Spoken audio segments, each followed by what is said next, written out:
Welcome to news Adda. Regular గా బాదం తింటున్నారా? ఇవి పాటించండి. శీతాకాలంలో బాదం తినడానికి ఎక్కువగా ఇష్టపడతారు. బాదంలో fibre, magnesium, calcium, vitamin E వంటి పోషకాలు పుష్కలంగా ఉంటాయి. ఇవి కడుపు ఆరోగ్యానికి, ఎముకలకు, జుట్టుకు ఉపయోగపడతాయని చెబుతారు. కానీ బాదం అందరికీ సరిపోదు.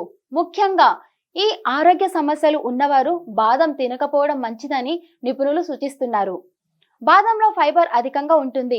ఇది మెరుగైన జీర్ణక్రియను నిర్వహించడంలో చాలా సహాయకారిగా ఉంటుంది. మలబద్ధకం నుండి ఉపశమనం కలిగిస్తాయి. పేగులను శుభ్రంగా ఉంచుతాయి. ప్రతిరోజు రాత్రి పడుకునే ముందు 5 నుండి 7 బాదం పప్పులను శుభ్రమైన నీటిలో నానబెట్టి మరుసటి రోజు ఉదయం ఖాళీ కడుపుతో బాదం పప్పు తినడం వల్ల చాలా ప్రయోజనాలు లభిస్తాయి. కానీ వాటిని త్వరగా మింగేయకుండా బాగా నమిలి తినాలని నిపుణులు చెబుతున్నారు. బాదం పప్పులో ఉండే ఆరోగ్యకరమైన కొవ్వులు గుండె ఆరోగ్యానికి మేలు చేస్తాయి. రోజు బాదం తినడం వల్ల చెడు కొలెస్ట్రాల్ తగ్గుతుంది. గుండె జబ్బుల ప్రమాదాన్ని తగ్గిస్తుంది.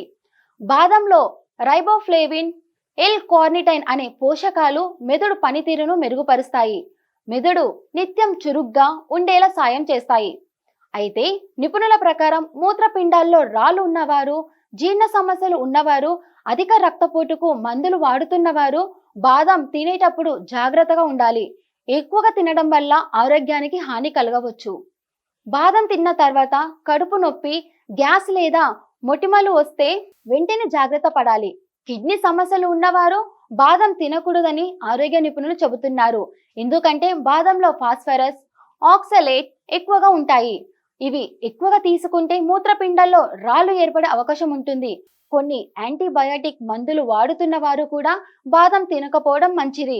ఆరోగ్య సమస్యలు లేని వారు కూడా బాదాన్ని మితంగా మాత్రమే తినాలని నిపుణులు సూచిస్తున్నారు.